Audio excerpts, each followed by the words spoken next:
So, I want you to picture something for a second. It's the summer of 2001. Okay, setting the scene. Yeah, and there's this relatively young tech company. You might have heard of them, PayPal. Oh, yeah. Tiny little startup. Right, just a small operation. And from the outside, they were sitting on what looked like an absolute gold mine. I mean, skyrocketing user growth, a product people genuinely loved. But the inside was a different story, right? It was an absolute bloodbath in the boardroom. They were burning through $12 million a month. A month, not a year. That's just a terrifying burn rate. Exactly. Rampant fraud was just eating them alive. You had these organized syndicates actively exploiting their systems. Right. And by all conventional logic, the company was in a total death spiral, heading toward a really spectacular bankruptcy. Which is where most stories like this end. Right. But the founders didn't panic and shut it down. They didn't, pivot to some completely safe, low-risk business model either. No, they dug their heels in. They really did. They identified the underlying structural flaw. They shifted their entire mechanics over to email payments and, well, they built a monopoly. They absolutely did. So welcome to the deep dive. If you're listening to this right now, whether you're trying to build a startup, or maybe you're managing a team, or just, trying to understand how massive global empires are actually constructed, you are in the exact right place. Totally. Because today, we are opening up this massive stack of elite startup lectures. We're going inside the minds of people like Reid Hoffman, Peter Thiel, Mark Andreessen, and Alex Schultz. Some of the heaviest hitters out there. Yeah. But let's be clear. We are not here to read their biographies. We aren't here to celebrate their magical genius. No, we are doing a high-tension, documentary-style autopsy. Exactly. We are looking at how billion-dollar monopolies are systematically engineered. And honestly, that is the only lens that actually matters when you study these systems. Yeah. Pop culture has just done a massive disservice to anyone trying to build a business. How so? By heavily romanticizing this idea of the solo genius. We're constantly fed this narrative, right? The lone inventor in a garage who has this magical eureka moment. Oh, right. And then suddenly the whole world just beats a path to their door. Exactly. But when you look at the source material, the reality of building a generational company is radically different. It's cold. It is highly mathematical. It's a really brutal, high-stakes navigation of structural forces. We are talking about the hardcore mechanics of user retention. The architectural plumbing of SEO optimization. Right. And the unforgiving mathematics of peeling away risk in a boardroom. The people who actually win in this arena, they aren't superheroes with crystal balls. No, are they then? They are architects. They build highly pressurized systems, and they understand exactly how to manipulate market mechanics to survive. So, to understand the system, we really first have to understand the architect. And the lectures we're looking at immediately take a sledgehammer to what Reid Hoffman calls the panopticon of skills. Yes, the panopticon. Let's actually break that down for you listening. Because a panopticon is essentially this old prison design where a single guard in a central tower can see every single inmate at all times. Right. Perfect 360-degree visibility. Exactly. So Hoffman is using this to describe the illusion that a single founder has perfect vision in every possible direction. He is directly attacking the myth of the great founder. That archetype of a Steve Jobs or an Elon Musk or a Bill Gates being perfect at absolutely everything. Right. The panopticon of skills is this deeply flawed societal assumption that to build a successful company, you must be a flawless product designer. And a brilliant marketer. Right. And a master of human psychology, an incredible manager, and an unstoppable fundraiser. All at the exact same time. It's the belief in the omnipotent founder. Hoffman even brings up this quote he read early in his career that claimed, and this is wild, that Bill Gates is smarter than Einstein. Oh, wow. Yeah. And he just pauses and points out how fundamentally absurd that statement is. Bill Gates himself would probably run away from that comparison. I would hope so. Right. Einstein revolutionized our understanding of the universe itself. Gates built a phenomenal operating system and a business monopoly. They're entirely different skill sets. Totally. But society is so desperate to view founders as these omnipotent super people that we literally equate software distribution with theoretical physics. It's ridiculous. And Hoffman explains exactly why buying into this myth is so dangerous for you as a listener. Yeah, let's get into the danger of it. Well, if you believe you have to be the super founder, you are setting yourself up for isolation and ultimate failure. Yeah. You will try to hide your weaknesses instead of hiring people to cover them. That makes a lot of sense. Hoffman outlines the gritty reality here.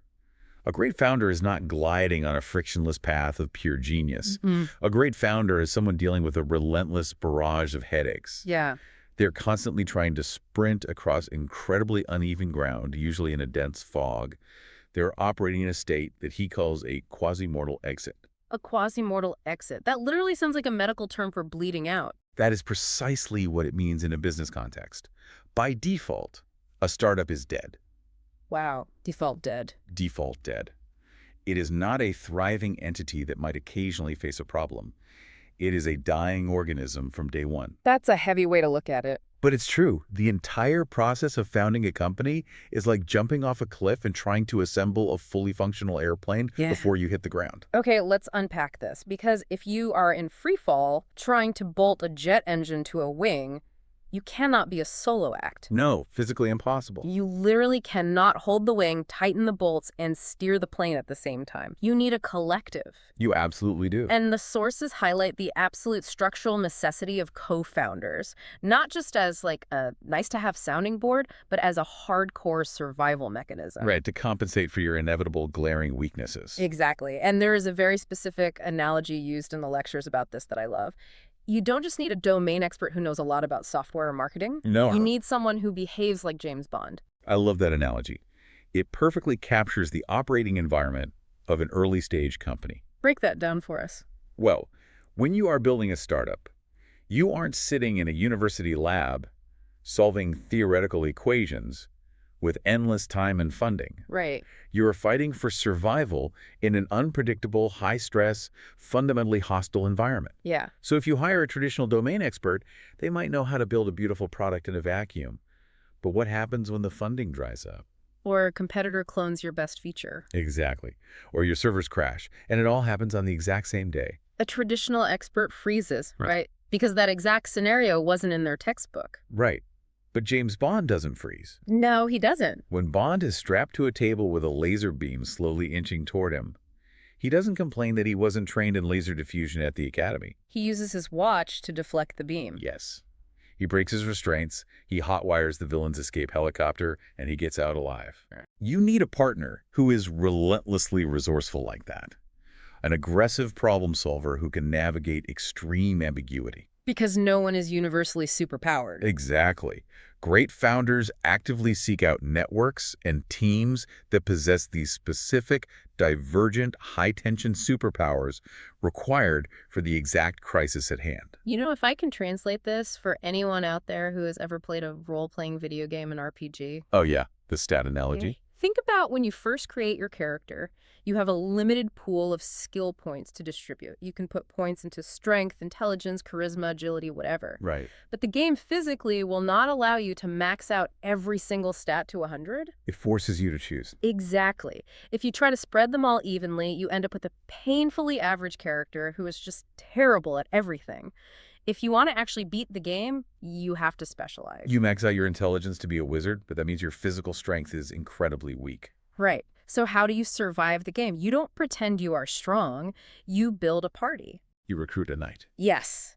A knight with maxed out strength to stand in front of you and take the physical hits while you cast the spells from the back. That is the perfect structural mapping. So let me ask you, is our societal obsession with the solo genius actually a dangerous distraction? Does that ego kill most early teams? Oh, it absolutely is the prime killer. It leads to what we can call ego-driven resource starvation. Oh, okay. What does that look like in practice? Well, if you think you need to be the wizard, the knight, and the healer all at once, you will inevitably walk into a situation that requires heavy armor. And your wizard gets destroyed. Completely destroyed. Structural survival requires a collective. You need one founder who is obsessed with the granular architecture of the product. Okay. You need another who is relentlessly driving the high-pressure sales mechanics, and maybe a third who is managing the internal operational chaos. It's a machine with interdependent, highly specialized moving parts. Okay, so we've totally shattered the super founder myth. The founder is not a solo superhero. They are an assembler of specialized parts. But a machine doesn't just operate in a vacuum. It has to be plugged into a power source.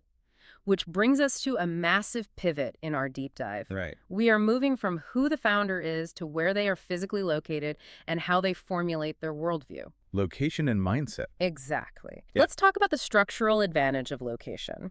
Because in an era where everyone is obsessed with remote work and being a digital nomad, the sources argue heavily that physical location is still a matter of life and death. Location is an incredibly powerful structural force. It acts as an invisible hand on your company's trajectory. Yeah, Hoffman explicitly argues that great founders must physically seek out the specific networks that are essential to their company's survival. He uses a brilliant contrast to explain this. Right, the Milan example. Yes, if you are building a high-growth consumer software tech startup, you flock to Silicon Valley. But if you're building a high-end, luxury fashion startup, moving to Silicon Valley is a catastrophic mistake. Because you'd be surrounded by software engineers wearing hoodies who fundamentally don't understand your product. Well, yes, but it goes much deeper than just the dress code or the local culture.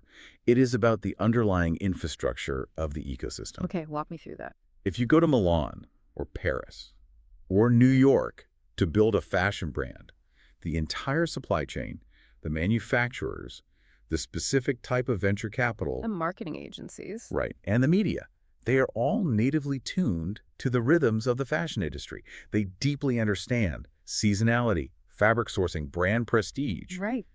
If you try to build that in Silicon Valley, you are starved of the structural resources you need. I see. It's about speaking the native language of the capital and the talent pool. Exactly. Like if you pitch a consumer software idea in Silicon Valley, the financiers there deeply understand concepts like capital efficiency, zero marginal cost, and network effects. They've seen it 1,000 times. But if you pitch that exact same software idea to a traditional bank in a Midwestern manufacturing town, they're going to look at your business plan and say, where are your hard assets? Right. Where is the factory? Yeah. Why don't you have a 25-story building and a massive floor of traveling salespeople? You have to plug your machine into an ecosystem that actually generates the right kind of voltage for your specific engine. Precisely. You are immersing yourself in an environment that intuitively grasps your investment thesis. And this brings us to what might be the most critical intellectual framework in this entire deep dive.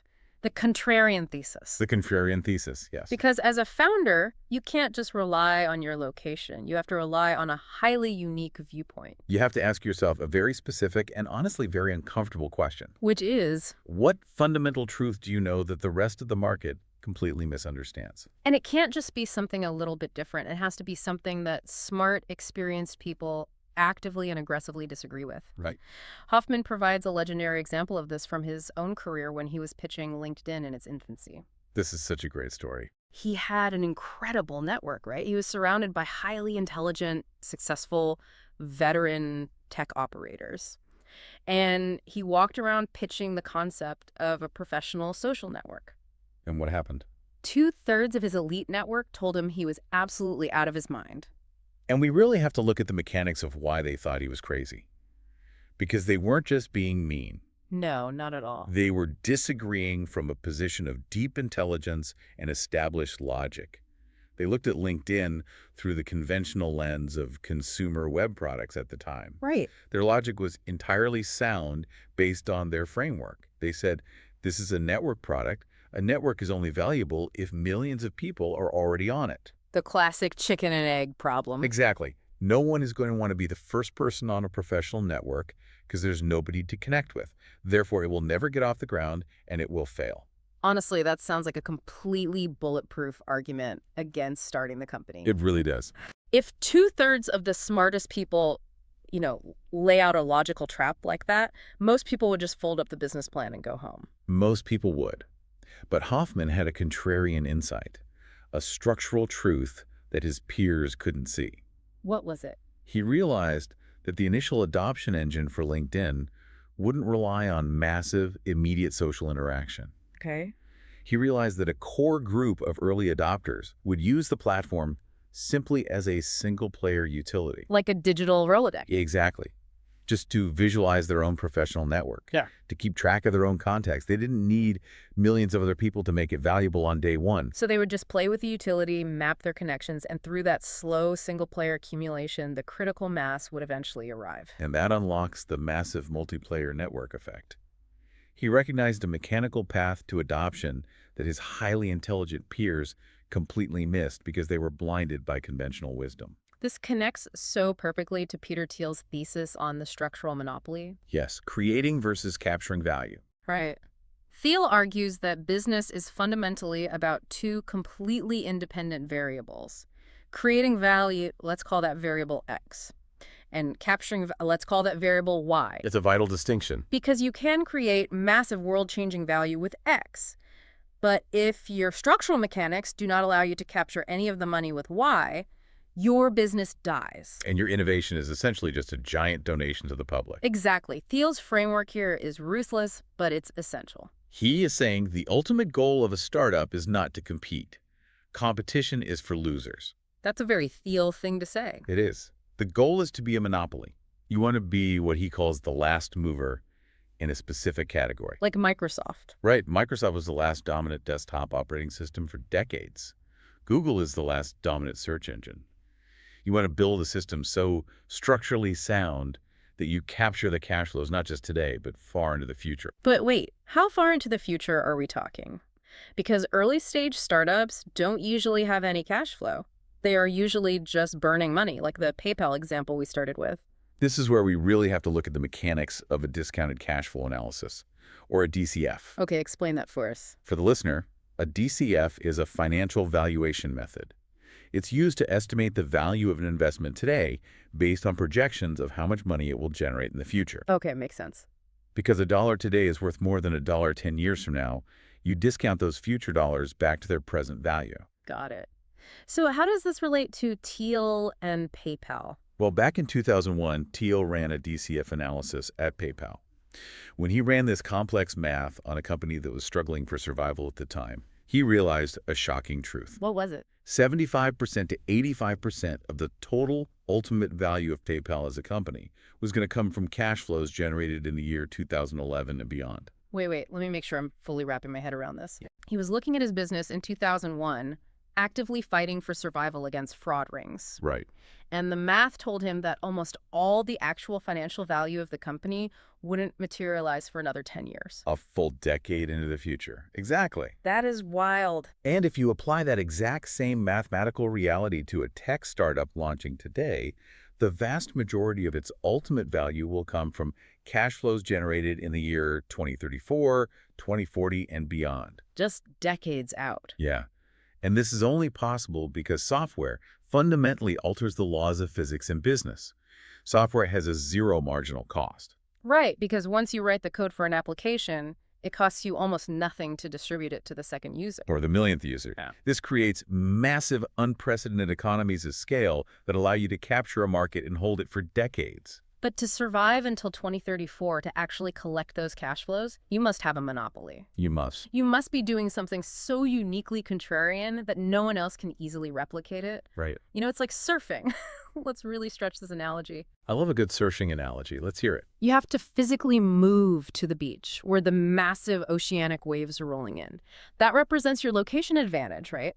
Plugging into the Silicon Valley ecosystem or the Milan fashion network. Yep, you have to be at the right beach. But once you are in the water, sitting on your board, you can't just paddle for the exact same wave that 50 other professional surfers are fighting for. You will get crushed. You will get absolutely destroyed. You have to paddle away from the crowd. You have to spot a reef break that the massive crowd on the beach thinks is way too dangerous or too shallow or just too weird to ride. That hidden reef break is your contrarian thesis. Exactly. You paddle over there alone.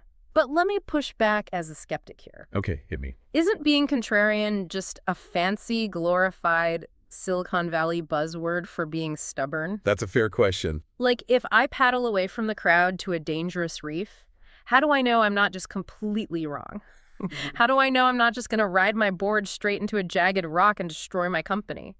And that is the terrifying razor's edge of entrepreneurship. It really is. What's fascinating here is the razor-thin line between madness and genius. Hoffman explicitly notes that sometimes you literally cannot tell the difference between a visionary and a madman until the results actually play out in the market over several years. Which is terrifying. It is. However, true contrarianism, the kind that actually builds monopolies, isn't just a psychological desire to be a rebel. It's not just being edgy. No, it's not being different just for the sake of being different. A true contrarian thesis is anchored in recognizing an underlying ignored structural truth. Give me an example of that structural truth. What makes it different from just a crazy guess? It's seeing the mathematical potential for a network effect that others haven't grasped, like Hoffman did with the single-player utility of LinkedIn. Ah, okay. Or it's recognizing that a new piece of proprietary technology will drop the cost of a process by 10x, making a previously unviable business model suddenly explosive. It's an insight based on deep mechanics. Exactly. A secret about how the world actually works, not just a rebellious attitude against the status quo. Which brings us perfectly to the ultimate paradox of navigating that exact thesis. Let's say you have it. You have your contrarian idea. You are sitting on your surfboard alone at the weird reef break. And then reality hits. Reality hits hard. The market starts pushing back. The water gets incredibly choppy. Users aren't behaving the way you predicted. How do you actually survive when the market tells you you're wrong? To survive, you have to master what Hoffman calls the ultimate founder's paradox. Which A is? tension between persistence and flexibility. Oh, this is the breaking point for so many people. It fractures the minds of founders because they are constantly bombarded with two opposing doctrines of advice that completely contradict each other. Yeah, let's look at those. On one hand, the mythology of the visionary tells them, have a rigid, unyielding, long-term vision.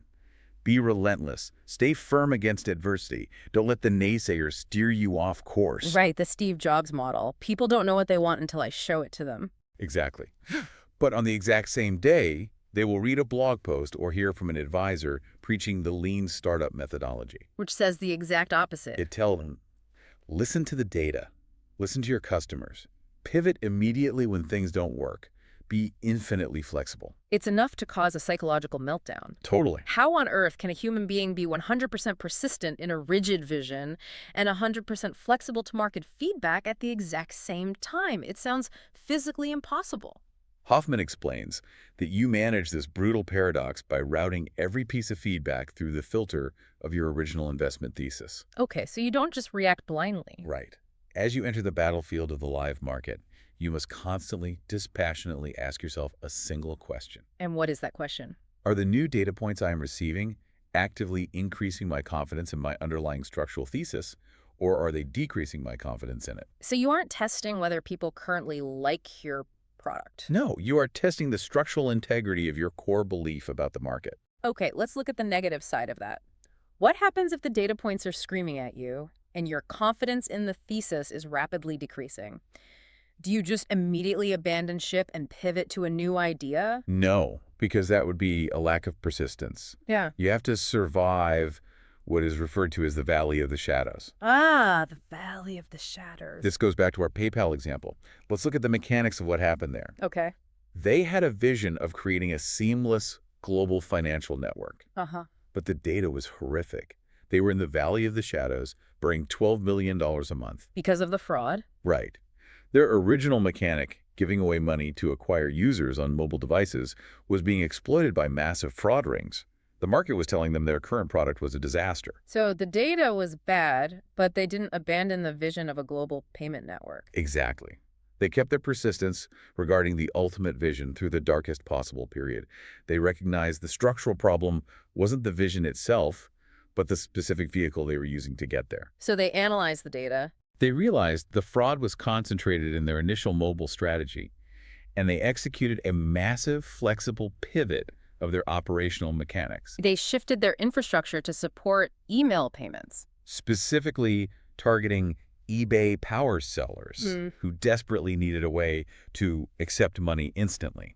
So they held the long-term vision persistently, but were violently flexible about the short-term mechanics of how to achieve it. Exactly. That is the paradox in action. And to execute that kind of pivot, you need accurate data, which raises a massive challenge. Yeah. How do you actually gather reliable data to test your thesis? Because let's face it, people lie. People constantly lie. This brings us to Adora Chung. She introduces this brilliant, slightly cynical, but highly necessary framework called the honesty curve. The honesty curve is fantastic. Let's really map this out for you listening because it will change how you ask for feedback forever. Imagine a physical graph. Okay, picture the graph. At the very bottom left, at the 0 point, closest to your heart, is your mom. Or your dad or your Yeah. spouse. Right. And if you show your mom your early, buggy, half-finished prototype, she's going to lie to you directly to your face. Of course she is. She loves you. She knows you've been working 80-hour weeks, and she wants you to feel good. She will tell you the product is brilliant, even if she literally cannot figure out how to log in. That feedback is emotionally supportive, but structurally useless. Useless data. So you move slightly further up the curve, and you have your close friends and your professional peers. Right. They understand the tech better, so they will lie slightly less. They might point out a typo or a weird color choice, but fundamentally, they still don't want to crush your dreams or ruin the friendship. They offer soft, guarded feedback. Exactly. But if you keep traveling all the way to the extreme top right of the curve, you find the promised land of data. Random internet strangers. Random internet stranger. Random internet users are the most valuable demographic for testing an investment thesis. Why? Because they possess zero empathy for you as a founder. None at all. They do not care if you haven't slept in 3 days. They do not care about your grand vision for 2034. If your product is confusing, if it's slow, if it doesn't solve their immediate problem in 5 seconds. They will brutally reject it, uninstall it, and leave a scathing 1-star review. And when you are looking for the data to test your thesis, you absolutely require that brutal, unvarnished truth. You need the top of the honesty curve. You really do. Let me use a driving analogy here. I picture the founder's journey like driving a car in a foreign city. The GPS on your dashboard keeps aggressively telling you, make a U-turn now, route recalculating. Okay. But you have your contrarian thesis, you are deeply confident, a secret, newly built highway that the GPS software hasn't even mapped yet. Right. Your mom is sitting in the passenger seat saying, you're doing great, sweetie, keep driving even as you head toward a cliff. Typical mom. And the internet strangers are the dashboard warning lights flashing bright red, telling you your engine is overheating. Yeah. But if you're supposed to be so contrarian and visionary, why listen to the warning lights at all? Couldn't the negative data from the internet strangers just be short-term noise from people who are simply too unsophisticated to understand your genius? This raises an important question because that specific line of thinking is the ultimate trap of the superfounder ego. It is, isn't it? That is exactly how you drive the car straight into a brick wall. You have to understand the fundamental relationship between vision and data.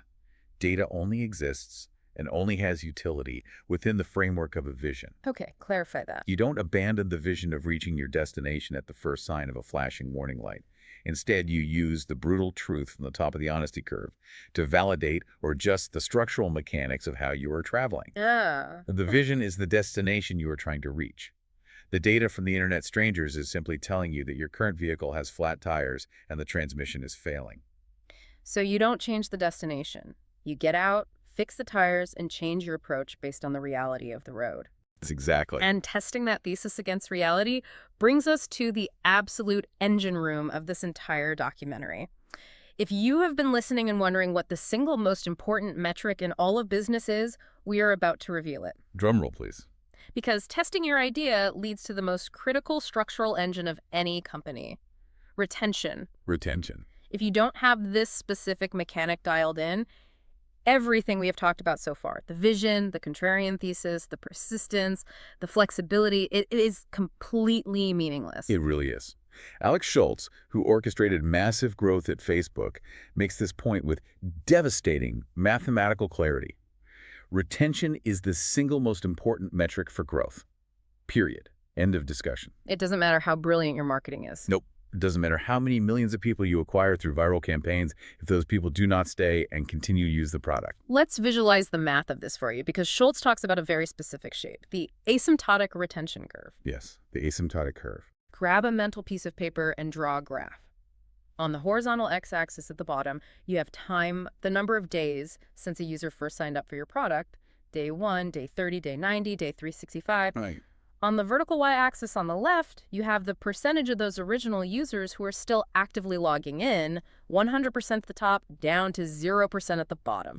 So when a cohort of users joins on day 1, they start at 100% on the y-axis. That's obviously. But over the next few days, that line is going to drop precipitously. Yeah. People try it, get bored, or they just forget their password. The line plunges. But here is the structural test of life or death. Right. If your curve drops down but eventually starts to flatten out, forming an asymptote that runs perfectly parallel to the x-axis. Let's say it flattens out at 20% or 30% retention at day 90 and stays there through day 365. Yes. If it does that, you have a viable business. It means you have found a core group of people for whom your product is a daily habit. You have a foundation. But what if it doesn't flatten out? What if that line just keeps gradually sloping downward from 20% to 15% to 5% until it finally intercepts the x-axis and hits absolute zero? If your curve intercepts the x-axis, you are what we call a leaky bucket. A leaky bucket. You do not have a real business. You have a temporary illusion of a business. Any money you pour into marketing is literally being burned, because every single user you acquire is mathematically guaranteed to leave. You will absolutely die. You will. So if your life depends on bending that curve to run parallel to the x-axis, how do you actually do it? Because fixing a leaky bucket isn't just a coding problem, it's a profound challenge in human psychology. It's massively psychological. Kevin Hale provides a remarkable operational framework for this by comparing business growth not to a factory, but to dating versus marriage. This is a brilliant shift in perspective. Let's really dig into this because it shifts the entire paradigm of how software is built. Okay, so the dating phase in business represents the user acquisition and onboarding process. In a dating scenario, it's all about first impressions. Right, you dress up, you are on your best behavior, you try to be charming. Exactly. In software, developers and founders have to actively seduce the user in those crucial early moments. It's the subject line of the very first email you ever send them. It is the psychological friction of a login screen. Is it confusing or is it welcoming? It's the tone of the very first interaction they have with your automated customer support. Right. You have to engineer those micro moments to be highly memorable and delightful to convince them to go on a second date with your product. But the dating phase is relatively easy compared to what comes next. Long-term retention bending, that curve parallel to the x-axis over years, is the marriage phase. And Hale brings in fascinating research from John Gottman, a renowned psychological researcher who studies human relationships. Yeah, Gottman applies the second law of thermodynamics to marriages. Right, which in physics dictates that a closed system will inevitably run down over time, moving toward entropy and chaos. So Hale brilliantly applies this law to user retention.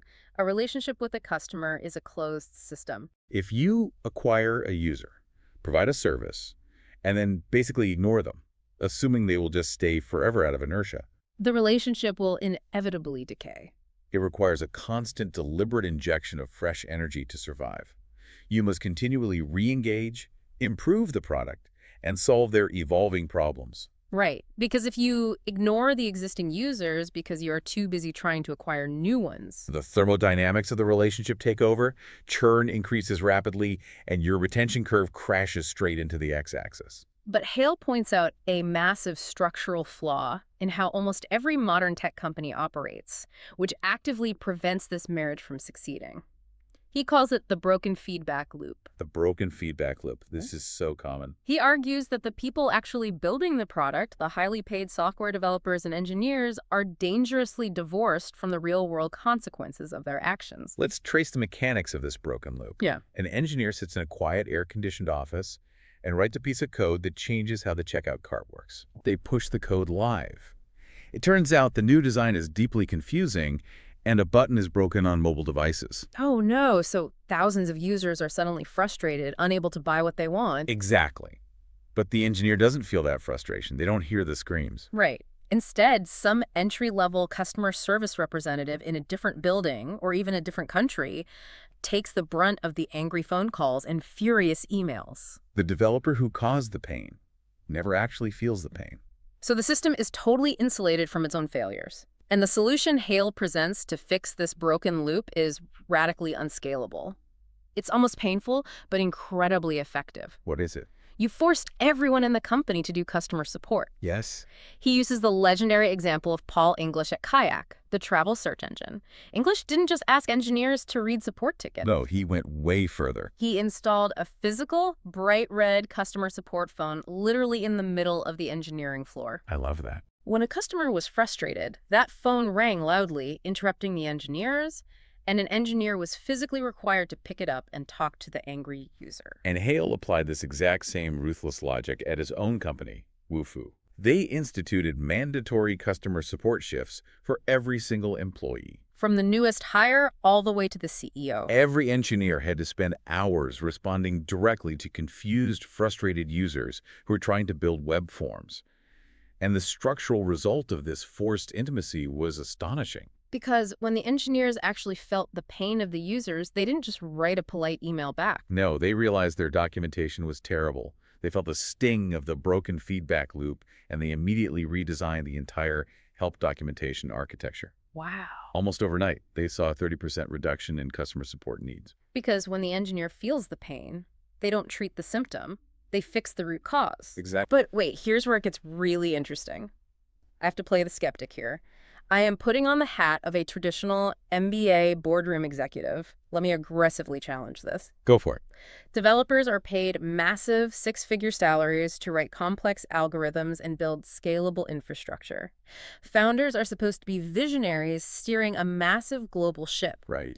You are telling me they need to pause all of that high-leverage work to act like marriage counselors for individual users who can't figure out a password reset. Isn't that horribly, wildly inefficient? Isn't that exactly what we hire entry-level, minimum wage customer service reps to handle? It absolutely feels inefficient if your mental model of a company is a 19th century factory, where the management sits in a high tower and the workers toil on the floor. Okay, but it's not a factory. No, it is the most highly efficient strategy possible if you correctly view a startup as a fragile biological organism trying to survive in a hostile environment. Interesting. Outsourcing customer intimacy too early is a fatal error. Think of the company as a body. The founders and the engineers are the brain. The users interacting with the product are the hands and feet. Okay, I follow the anatomy. If the brain is completely insulated from the extremities, if you touch a hot stove, but the nerves have been severed and the brain doesn't feel the burn, the organism will literally walk straight into a fire and destroy itself. That is a terrifyingly clear visualization. If you don't feel the burn, you burn to death. Exactly. This touches on a macroeconomic principle regarding the three distinct paths to market dominance. If you want to win, you can choose the path of best price. Which is a logistics and supply chain play. It is what Amazon does. It requires billions in capital and decades of infrastructure building. Right. Or you can choose the path of best product. This is an R&D and design play. It is what Apple does. It requires hiring the absolute best material scientists and engineers on Earth. Most startups cannot afford either of those paths. No, they can't. So what is the third path for the startup with limited resources?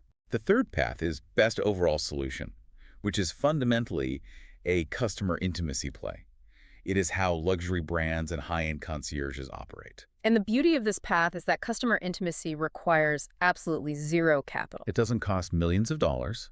It just requires deep humility and direct, painful, unshielded exposure to the user's friction. Feeling the pain on the red phone. Yes.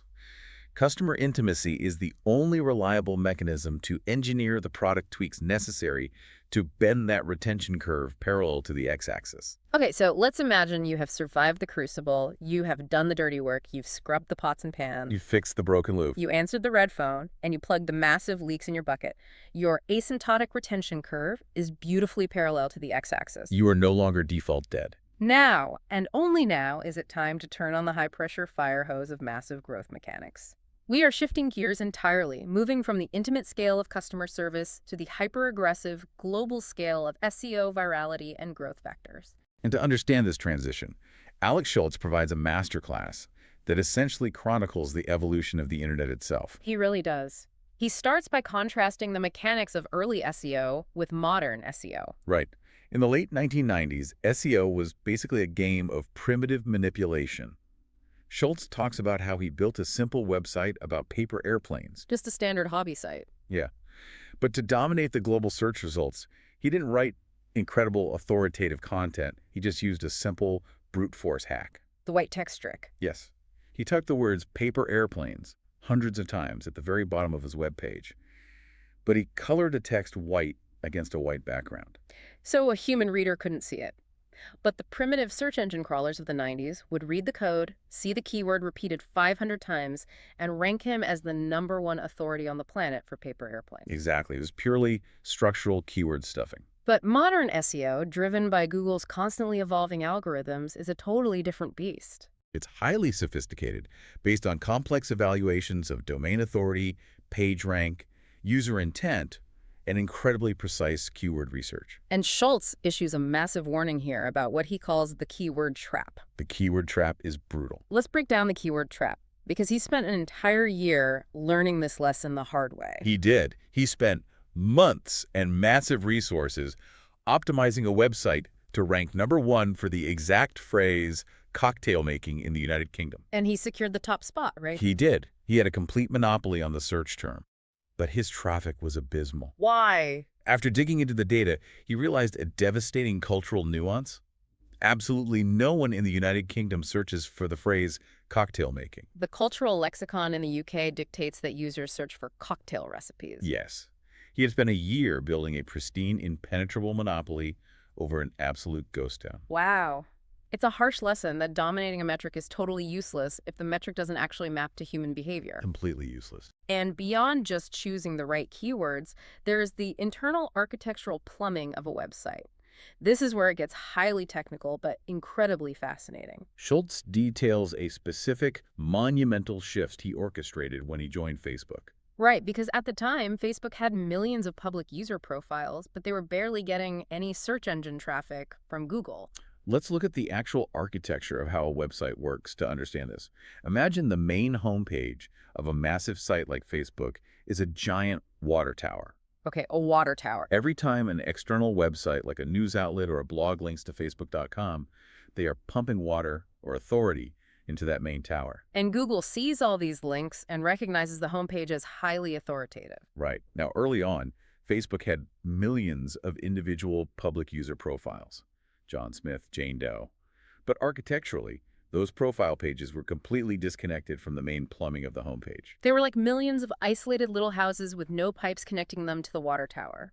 Exactly. Wow. So when Google's web crawlers hit the powerful homepage, they couldn't find a clean structural path to crawl deep into the millions of individual profiles. The authority didn't flow. So what was the structural fix? Did they just buy millions of ads? No, they didn't spend a dime on ads. They made a seemingly simple structural change to the internal link distribution. What did they do? They built a massive, highly organized directory structure, essentially an A to Z index right on the main pages. Ah. By doing this, they effectively laid massive, high-capacity plumbing pipes from the main water tower directly to every single individual profile. So now, when Google crawled the site, that accumulated authority, the link juice flowed smoothly and logically down through the directory into millions of profiles. Yes. It wasn't a superficial hack. It was optimizing the fundamental architecture of the site to match the algorithm's physics. And what was the result? That single architectural change 100x'd Facebook's SEO traffic almost overnight. 100x. That is the power of structural leverage. And then, once you have SEO optimized, you look toward the holy grail of Silicon Valley growth: virality. Everyone wants to go viral. We throw that word around a lot, right? Oh, that video went viral. But Schultz breaks virality down into a brutal, cold, mathematical formula. Virality equals payload times frequency times conversion rate. Let's unpack the mechanics of that equation. It's entirely mathematical. Payload is the sheer volume of people you can hit with a single blast or action. If a user clicks share, does it go to 3 friends, or does it broadcast to an entire email contact list of 1,000 people? The larger the payload, the higher the viral potential. Right. Frequency is how often that blast occurs. Is it a one-time sharing event, or is it embedded in a daily habit? And finally, conversion rate is a percentage of people who receive the payload who actually click through and sign up to become new users themselves. Exactly. When you multiply those 3 variables together, you get a number that growth engineers obsess over, the K-factor. If you want to know if you're going to be a billionaire or go bankrupt, look at your K-factor. Yes. If your K-factor is below 1, your growth will eventually stall and die out. Yeah. But if your K-factor is above 1, even if it's just 1.1, every new user brings in more than one additional user. The math dictates that your product will mathematically go viral and spread exponentially. Schultz uses the classic textbook example of Hotmail to illustrate a perfect viral engine. Oh, the Hotmail signature. Yes. In the early days, Hotmail made a tiny, brilliant structural addition. They automatically attached a simple, undeletable signature to the very bottom of every single email sent by a Hotmail user. It just said, get your free email at Hotmail with a hyperlink. Let's run that through the formula. The payload was high because an email could go to a dozen people on a CC line. The frequency was massive because people send multiple emails every single day. And the conversion rate was incredible because the recipient was receiving the link from a trusted friend, proving that the service worked. It was a flawless, self-sustaining viral loop that cost the company zero marketing dollars. And to manage all of these aggressive growth vectors without tearing the company apart, Schultz emphasizes that every organization desperately needs a North Star metric. You have to have a North Star. You cannot have the marketing team optimizing for one number, the product team optimizing for another, and the finance team looking at a third. No, you need one single, unifying, focusing number that the entire company aligns behind. And it shouldn't always be raw revenue. For eBay, their North Star wasn't top-line revenue, it was gross merchandise volume, or GMV. Right. The entire company was singularly focused on one question. How much physical stuff is actually moving through the platform today? If they focused relentlessly on maximizing the volume of successful trades, the revenue would naturally take care of itself as a byproduct. And as you drive that North Star metric globally, you must simultaneously build structural defensibility around your growth. Because growth attracts parasites and clones. It does. Facebook didn't just grow. They aggressively defended their growth architecture globally. There was a critical moment when blatant clone sites, literally copying their code and calling themselves things like fakebook.css, started popping up in massive international markets. Right. Facebook realized they had to internationalize their platform instantly, or they would lose entire continents to local clones. But translating a massive dynamic website into dozens of languages usually takes a team of corporate translators years to accomplish. And Facebook didn't have years, so instead of hiring an army of translators, they built scalable translation infrastructure. They engineered a system that wrapped every single string of text on the website in a specific code. Then they released a community translation platform, allowing their most passionate bilingual users to translate the text strings themselves, voting on the best translations. By crowdsourcing the localization through their own underlying architecture, they translated the entire Facebook site into French in just 12 hours. 12 hours. That is not just growth. That is structural dominance that crushes competitors. If we connect this to the bigger picture, I look at all of these viral mechanics like an epidemic. It really is the exact same math as epidemiology. You need a high transmission rate, that's your payload, and frequency, how many people you cough on. And you need a highly susceptible population. That's your conversion rate, how likely they are to catch the virus. If you have both, it spreads uncontrollably across the globe. But let me push back again, looking at the fragility of these systems. Sure. Isn't relying heavily on SEO plumbing and viral loops incredibly dangerous? Aren't you basically building your castle on someone else's land? You are just one Google algorithm update or one major Facebook policy change away from having your entire distribution pipeline wiped out overnight. If we look closely at the mechanics, the answer is yes, absolutely. Yeah. But only if you treat these channels as superficial, temporary hacks. Okay, so what's the alternative? The experts in the sources emphasize a critical distinction. True, defensible growth mechanics are deep structural integrations, not surface-level tricks. The goal is never to try and trick the Google algorithm, because Google has thousands of PhDs whose entire job is to crush people trying to trick them. Right. So what is the goal, if not to trick the algorithm into giving you traffic? The goal is to perfectly align your product's magic moment with the exact mechanics of how human beings naturally share and discover information. The magic moment is the exact secontism. A user viscerally feels the value of your product, like seeing a long-lost friend's face on Facebook. Or finding the perfect, unique treehouse to rent on Airbnb. If your growth mechanic is deeply organically tied to sharing that specific magic moment, it survives algorithm changes. Airbnb grows because people naturally want to share the crazy house they just rented with their friends. If the sharing is a natural extension of the core value, the structural integrity of the growth holds firm regardless of what Google does. So what does this all mean for you as the builder listening right now? We have spent the last 20 minutes talking about these massive automated hypergrowth systems, millions of users, algorithmic SEO plumbing, global translation engines operating in 12 hours. It all sounds very sleek and automated. But here is the ultimate mind-bending paradox of building these massive systems. To create a perfectly scalable, automated hypergrowth machine, you initially have to do things that are fundamentally, painfully unscalable. This is perhaps the most famous and counterintuitive concept in Silicon Valley, originally popularized by Paul Graham. The mantra is, do things that don't scale. It is the dirty, manual, exhausting secret behind every clean, exponential growth curve you see in a pitch deck.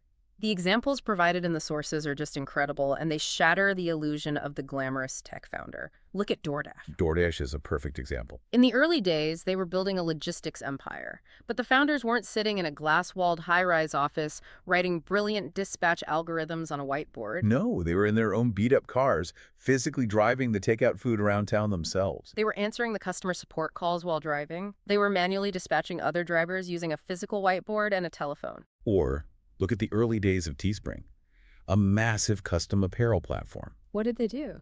The founders were sitting at their desks, manually looking up the contact information for customers who had churned people who had tried the platform and left. And they were reaching out personally, one by one, sending individual emails or making phone calls just to ask them, why did you leave? What was broken? And during Teespring's hypergrowth phase, when they finally hit a viral vein, it wasn't a beautifully humming server room. It was absolute chaos. They call it the fail whale era. Their site literally crashed every single night under the load. When they landed a massive company-making enterprise customer who needed a very specific feature to close the deal, they didn't act like a mature software company. They didn't take a month to write clean, scalable, perfectly architected code. They literally duct-taped a duplicated database together in 3 days, running on sheer adrenaline just to secure the client and survive the week. Speed and survival trumped elegant scalability. So what does this all mean? Well, I compare this early unscalable phase to a Michelin star head chef. I like this analogy. Let's hear it. You don't just walk out of culinary school, stand at the pass of a world-renowned restaurant, and yell orders at a team of 50 line cooks. You have to spend years scrubbing your own pots and pans. You have to learn how to break down a 100-pound fish yourself. You have to understand exactly how the heat moves through the kitchen and how the line cooks bump into each other during a dinner rush before you can possibly design a menu or a kitchen flow that serves 1,000 people a night flawlessly. It's totally true. But let me challenge this from the perspective of an elite listener. If I am a brilliant engineer and my ultimate goal is to build a billion-dollar tech monopoly, isn't physically driving lukewarm takeout food around town a massive, unforgivable waste of my highly valuable time? That exact mindset, the belief that manual labor is beneath the visionary founder, is the exact trap that kills early startups. So how do you reframe it? You have to reframe what the unscalable work actually is. Doing the unscalable work is not a waste of time. It is the research. It is the data collection. Okay, that changes the perspective. You physically cannot program an algorithm to efficiently and profitably dispatch delivery drivers if you haven't intimately felt the structural pain points of the real world yourself. Pain points like what? Like the fact that a specific restaurant always takes 10 minutes longer to prepare the food than they claim. Oh. Or understanding the exact frustration a driver feels when there's absolutely zero parking outside an apartment complex. Or realizing that if you route a driver to pick up 2 orders at once, the first order gets cold and the customer leaves a 1-star review. You cannot code a solution to a nuance you do not deeply physically understand. Scrubbing the pots, answering the red phone, driving the food, doing the unscalable work is the only reliable empirical path to discovering the true structural constraints of your market. It is the only way to find true product market fit. Exactly. Okay, so you embrace the grind, you do the dirty work, and eventually the unscalable efforts finally click. The structural forces of retention we talk about and the virality loops, they finally take over. Your graph is going up and to the right. You are no longer default dead. But as this happens, the founder's role violently, irreversibly shifts. You are no longer driving the food. You are no longer answering the red customer support phone. You are suddenly managing a complex, high-stakes organism with hundreds of employees, and you are dealing directly with elite venture capitalists. Welcome to the boardroom. It is time to peel the risk onion. Managing the chaos at scale requires a completely different cognitive skill set than finding product market fit. The skills that got you out of the garage will destroy you in the boardroom. Ben Horowitz provides a profound management lesson here about the psychological shift required. He stresses the absolute necessity of evaluating every single management decision through the eyes of the entire company, not just the perspective of the single person sitting across the desk from you. Horowitz gives 2 highly charged, incredibly common boardroom examples that highlight how easy it is to accidentally destroy your own company's culture. Let's look at the first one. The demotion. The demotion is so tricky. Imagine you have an early executive. They have been with you since the garage. They are working 16-hour days. They are incredibly loyal, and everyone loves them. But the company's grown too fast, and they are simply in over their head. Right. They can't manage a team of 50 people. Furthermore, because they were early, they hold 1.5% equity in the company, which is a massive amount of stock. As the CEO, you want to be nice. You don't want to fire your friends. So instead of firing them, you demote them. You keep them on staff, let them keep their equity, and you hire a seasoned executive above them.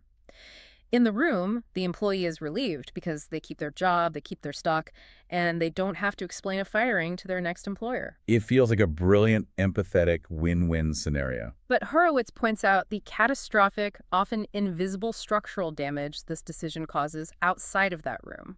You have to view it from the perspective of the rest of the organism. Imagine a brilliant, newly hired senior engineer. Okay, the new hire. This engineer is driving massive value, working weekends, and solving your hardest problems. But because they were hired later, they only own 0.1% of the company. How does that brilliant engineer feel when they look across the office and see a demoted, underperforming executive who still hold 1.5% of the company? They feel incredibly resentful. They realize the rewards in this company are based on tenure, not performance. Exactly. And what does it signal to the rest of the company about accountability? Will anyone respect the new executive hierarchy when the old boss is still sitting in the corner holding massive equity? A decision that felt highly empathetic and kind in the isolated vacuum of your office can systematically destroy the meritocracy and culture of the entire company in a matter of weeks. The second example Horowitz gives is just as dangerous, if not more so. The raise. Ah, the raise. An excellent, high-performing employee walks into your office and aggressively asks for a significant raise. You are terrified of losing them. They do great work, so you immediately say yes to keep them happy. They leave the office totally thrilled, doing what Horowitz calls the shmoney dance down the hallway. You feel great. You retained a key player. But what is the structural fallout of that yes? The fallout is that you have instantly created a culture of extortion. Think about the introverted, highly focused employee who sits 2 desks down. This employee is actually doing better work than the one who asked for the raise, but they are heads down, focused on the code, and didn't want to bother you. They see their coworker doing the shmoney dance after leaving your office.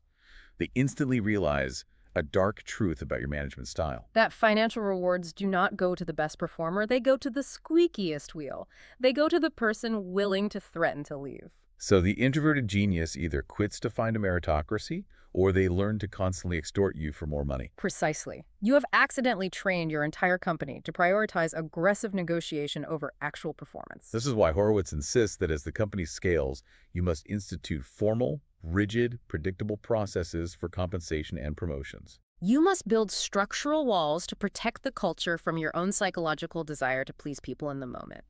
You have to stop managing the individual and start managing the system.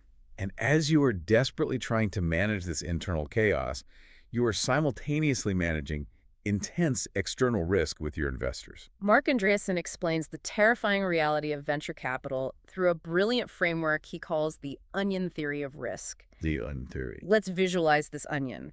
Because on day one, a startup is not a business. It is just a giant, terrifying ball of compounded risk. Let's peel back the specific layers of that onion, because this is how elite investors view the world. Okay, hit me. On day one, you have founder risk. These 2 co-founders have a massive ego clash and sue each other in 6 months. You have product risk. Can you actually build the technology you were promising? You have technical risk. Does the fundamental physics of the universe allow this software to scale, or will it melt the servers? You have launch risk. Will the platform crash on day one? You have market risk. Does anyone actually want to buy this? And you have revenue risk. Can you convince them to pay enough to cover your costs? It's just layer after layer of reasons why you will fail. So the entire fundraising game is about systematically peeling away those layers. You raise a small amount of seed money, say $1 million, and you use that specific capital to peel away the first few layers. You build a prototype, which eliminates the product risk. You launch it, and the founders don't kill each other, which eliminates the founder and launch risk. And by peeling away those initial layers of risk, you have fundamentally increased the value of the company. That increased value is what justifies raising a much larger Series A round of funding. You take that Series A money and you use it to attack the next layer, the market risk. You use the capital to prove that people will actually buy the product at scale. It's literally like a video game progression system. You face a brutally hard boss, which represents removing a specific layer of risk. If you survive and beat the boss, the game unlocks better armor, a higher valuation, and a larger pool of funding for you to take on the next, even harder level of risk. But here's the part about venture capital that I think completely baffles the general public. What's that? Andreessen explains that VCs do not invest based on a lack of weakness. Wait, what does that mean? Don't they want a perfectly well-rounded, safe company? No, they absolutely do not want a well-rounded, safe company. That is the mentality of a bank loan officer, not a venture capitalist. Oh, wow. The reality of venture capital is highly counterintuitive. Top-tier VCs invest in extreme strengths, even if the company has glaring, terrifying flaws in other areas. They do not want a company that is just pretty good at product, pretty good at marketing, and pretty good at sales. They want a company that is an absolute extreme outlier in one specific structural metric, like having a viral K factor that is completely unprecedented. They will happily invest in that company, even if the founders have terrible management skills and the revenue model is currently non-existent. Exactly. Why? Why would they risk millions of dollars on a company with such obvious, glaring flaws? Because the mathematical constraint for a top-tier VC is not the millions of dollars they might lose if the startup fails. The constraint is opportunity cost. Opportunity cost. Every single investment they make takes a slot in their portfolio and blocks them from investing in a potentially better competitor in that same category later. They are not looking for a safe return. They are hunting for the singular, absolute monopoly that will define the next decade. A safe, well-rounded company will never become a global monopoly. Only an extreme outlier can do that. They are perfectly willing to help you fix your glaring management flaws later, as long as your underlying structural strength is an unstoppable force of nature. This connects so many dots. Is this why so many early-stage tech companies seem wildly, absurdly overvalued to the general public? Because when a normal person reads the news, they see a headline that says, a 2-year-old app is valued at $1 billion. And they think, this is insane. They don't even have any revenue yet. This is a massive bubble. But is it actually because these elite investors aren't valuing the company based on what it is currently earning today, but rather they are mathematically pricing in the removal of future risk? Exactly. You have hit the core mechanic of venture valuation. The public looks at the present revenue. The VC looks at the discounted future cash flows of a monopoly. They are pricing the probability of this specific company surviving all the layers of the risk onion to become the last mover in the year 2034 and beyond. But taking that VC money to fund the journey is a profound commitment. It is a 10 to 20-year marriage. It requires a staggering, relentless level of operational excellence from the founders. Because the moment you take their money, the clock starts ticking. If things go sideways, if you fail to peel the risk onion on schedule, the investors have a fiduciary duty to step in and take control of the board. When you pitch a VC, you are not just selling a cool idea. You are selling a highly precise, milestone-driven mathematical map of exactly how you will systematically dismantle risk over the next decade. Okay, we have covered an immense, staggering amount of ground today. We really have. We have taken a ruthless, documentary-style lens to the reality of the Silicon Valley machine.